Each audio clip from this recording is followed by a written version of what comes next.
hinanda si teacher. Siyempre, hindi pwedeng wala kayong activity. Sayang ako ginasok mo. Ayan. So, bibigyan kayo ni teacher ng cartolina. Ito ang ating gagawin ngayon pagkatapos ng talakayan. Pupunan nyo lamang kung ano ang hinihingi ng talakayan. So, ating lang klase sa dalawa, group 1 at group 2. So, dito, makikita nyo ang mga pagpapahalagang diniscuss natin. So, nabanggit ni teacher ito. And then, sa patayang kasaysayan kung sa mga napag-aralan nyo, maaari nyo i-connecta dito.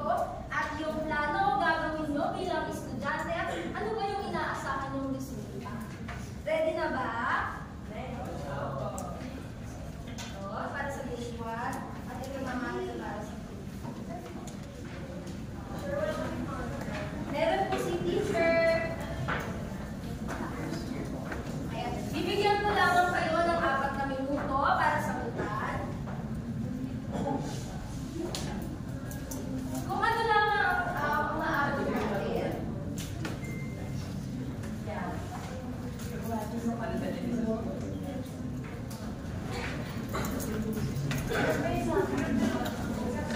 Pwede kayong magpalikot para mas madali kayo makapag-usap.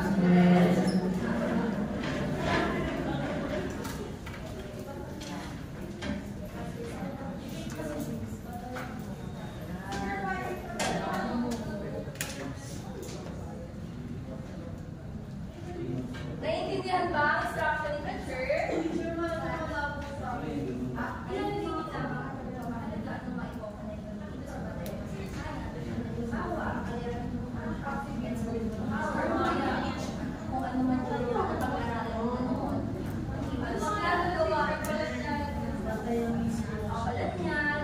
pagkapalan niyan, o kung may nakapalaman sa plano, kayo mag-aaral, anong magagawa nyo o kaya rin pang gawin sa ngayon, isusulat nila siya at yung paano rin gagawin. Hindi po ako nasa lalo. Sige, anong pwede? Sa batay ng kasaysayan o inspirasyon, connected siya dito. Halimbawa, kaya at nagdemokrasya, di ba, may connect siya sa EDSA People Power Revolution, o kaya naman sa mga kasaysayan pa na ano,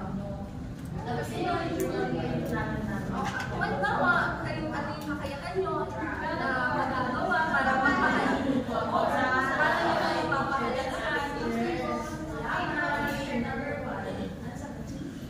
May 2 minuto na lang kayo.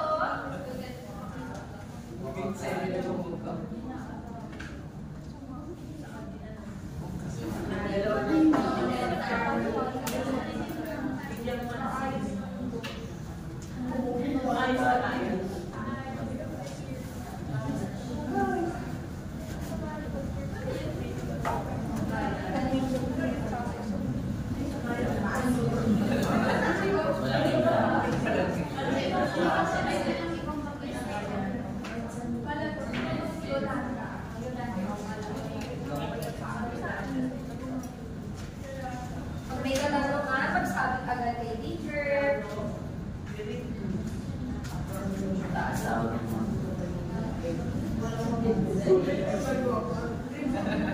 May isa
kayo